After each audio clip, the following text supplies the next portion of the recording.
Simon, so a proposed A-League team for Auckland, and this has been done before, of course, as we know, but for all football fans in Auckland, great news. Yeah, of course it is. Expansion for the A-League is always exciting, but obviously what we have to guard against is that excitement, dissipating very quickly. And unfortunately, we've seen that with a couple of the expansion clubs before. It's a tricky process. And obviously, I hope they've done their research correctly, and now they've identified the markets that they want. Auckland, in many ways, would be a no-brainer. It's if you consider the league to be a truly Australasian league, and of course we have to because Wellington are in it, then the biggest city in either Australia and New Zealand that is not represented in the competition is Auckland in terms of population. So it would seem to make sense. It would offer the competition another derby, of course, between Wellington and the new Auckland team. But is there the money there?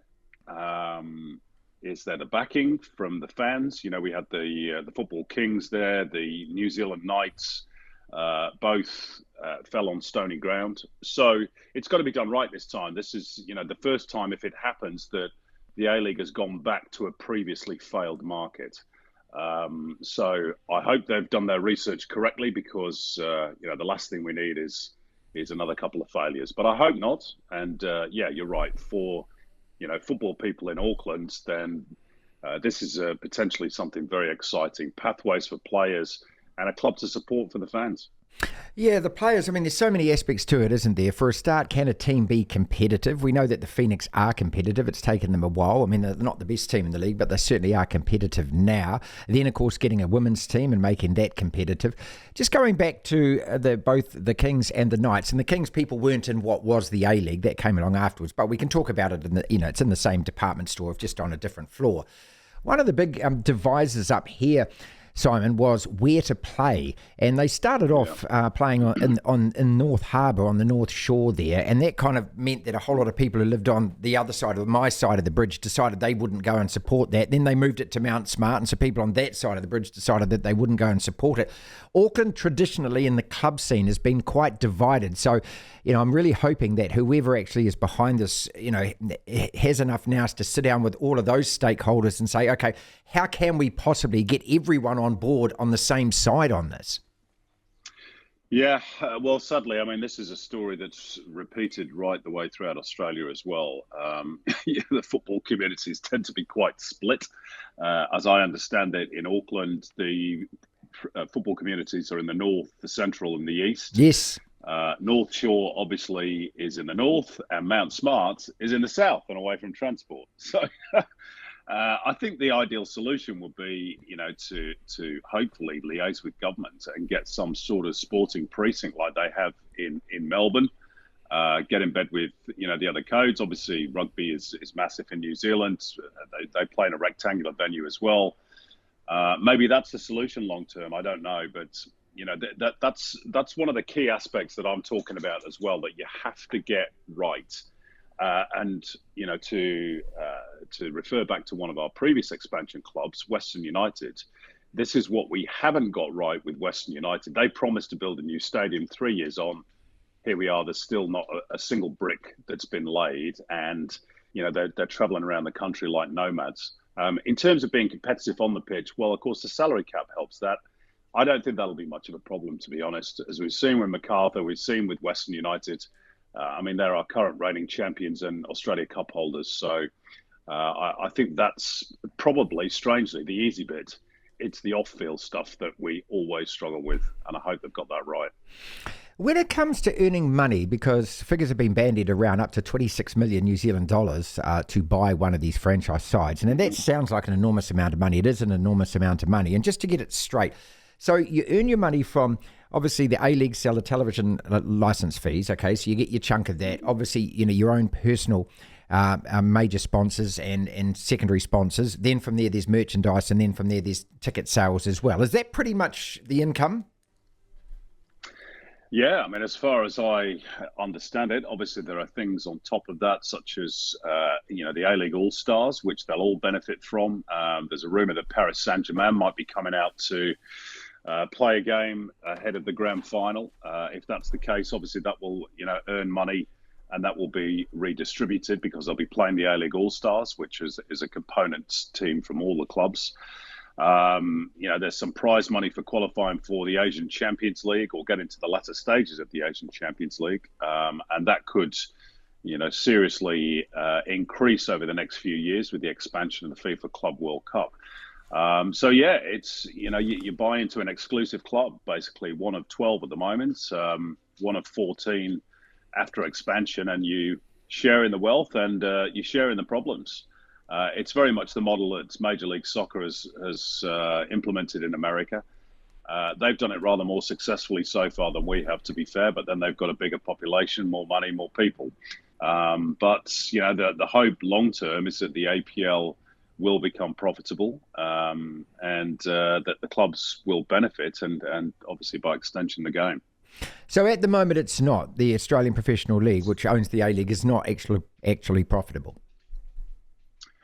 I would doubt it. Look, I haven't seen the books, but I would doubt very much that they're profitable at the moment. I mean, they've had a huge financial injection from Silver Lake, the private investor. That's actually invested in New Zealand rugby as well. Yeah.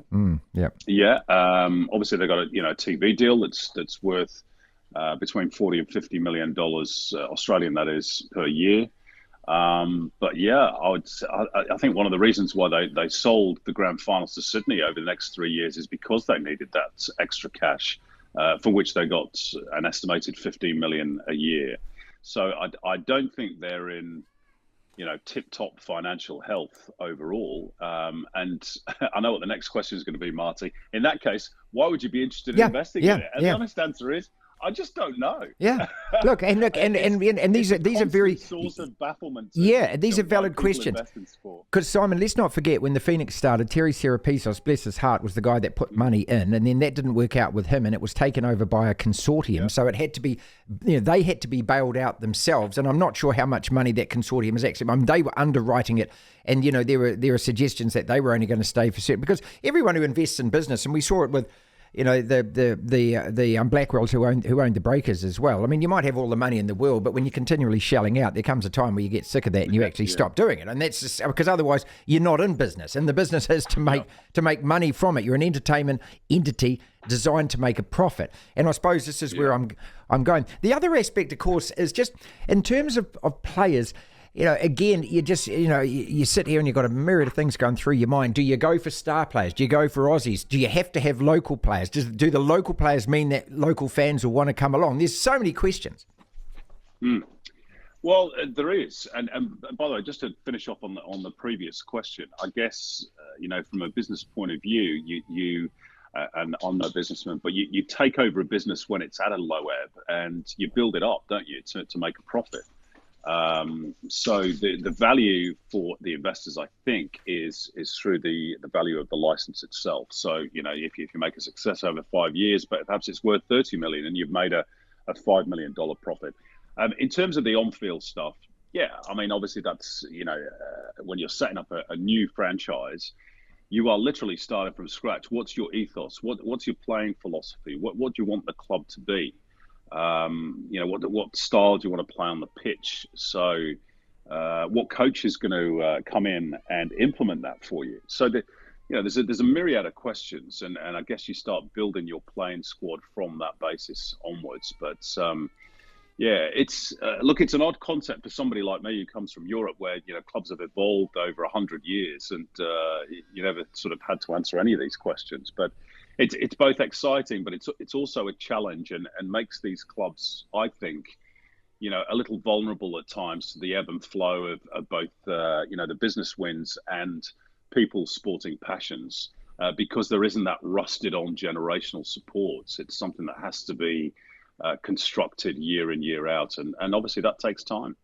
One of the things when they did set up the Football Kings, I remember Chris Turner, there was adamant that it was, a basic, the base of the squad was New Zealand players, and that was a huge attraction, because then all of a sudden there was a pathway for young players coming through, both men and women now, and so and that has to be and essential. An identity for the local fans that's as it. well. Yeah. Also, the New Zealand football their involvement as well, because there was always this kind of standoff between both the Kings and the Knights in New Zealand football, who didn't want to lose any money on this. I mean, yes, they might have been supportive, but in terms of actually having any financial interest in it themselves, is that a good idea or a bad idea? Because we aren't Australia, and so there's only two teams, and so it's probably essential in a lot of ways that this does succeed if it goes ahead, and New Zealand football have an interest in that. Yeah. I mean, again, that's a very tough question. What is the aim of a football federation? Is it to look after its grassroots and its national teams? That's probably how it operates across most of the world. Or is it to foster a nascent and underdeveloped professional environment to give more full-time opportunities for your players? It's chicken and egg, and I honestly don't have the answer. I think it has to be something that's discussed within a particular country. And I'm not from New Zealand. I don't live in New Zealand, so I can't speak for either.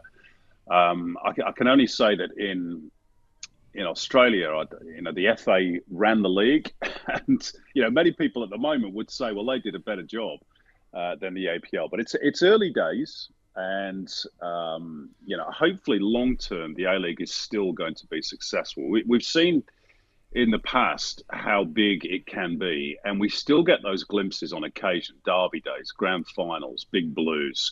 The fans still turn up in huge numbers.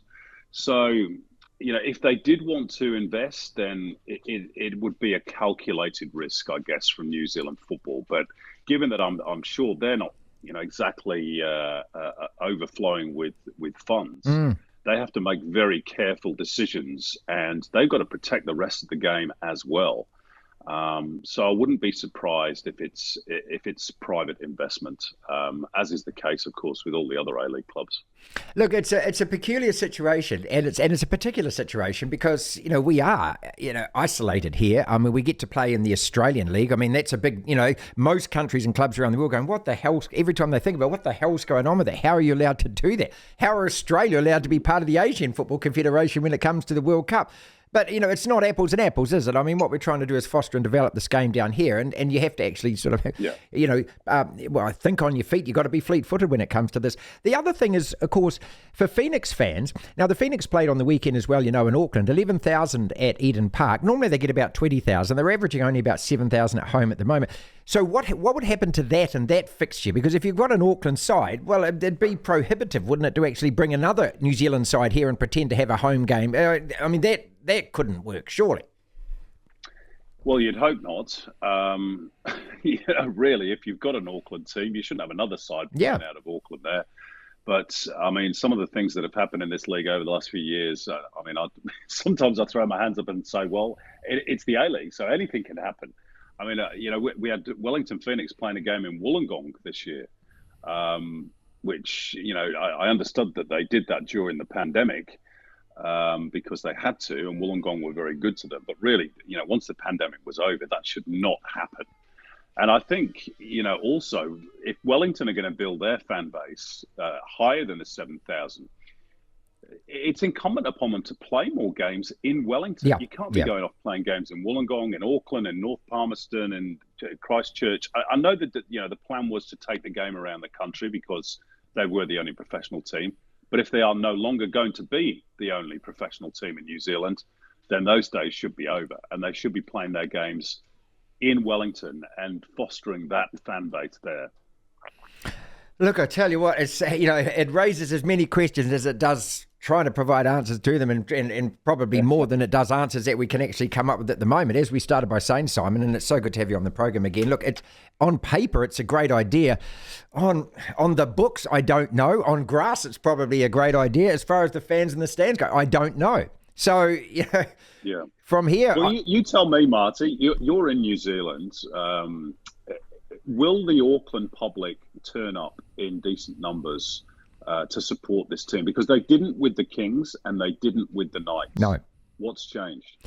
Well, that's and that's the $64,000 question. And I'd also add to that: is there a venue? in Auckland, and you've already raised this, that is actually conducive to this. What we need, Simon, and we've had the opportunities before, is, look, Eden Park won't get moved. That's the rugby ground, sure. I mean, and it's also, they've played cricket there. It's just a nightmare if you want to go and watch the football codes. A 15,000 exclusive seat stadium that actually housed the Warriors and housed a football team. That would do it. Yeah, it would. And then all of a sudden, or even an indoor arena where the Breakers can play as well, then all of a sudden what you've got is you've got a waiting list. Oh, I want to go to that. Well, you can't. It's sold out this week. Well, if it's sold out, I want to be part of it. And you start getting that going. I also feel that the Phoenix need the same kind of thing in Wellington, where they could play at a smaller venue. They do. Because, like I do, mate, that 7,000 rocks a football stadium if it's a small stadium. 7,000 in a 40,000 seat concrete jungle looks empty. And that's not a good look for your sponsors, for anybody. We've been saying this for a lot of our clubs in Australia for years and years. And I know it's easy to, just tell people to magic stadiums out of thin air. They cost an awful lot of money. But at some point, we have to grasp the nettle. And this was one of the reasons why Western United were brought in, because they promised to do that. And we all went, great. Finally, we're going to have a purpose-built football stadium. And that's going to be the template for everybody else. Problem is, 3 years down the line, they haven't laid a brick.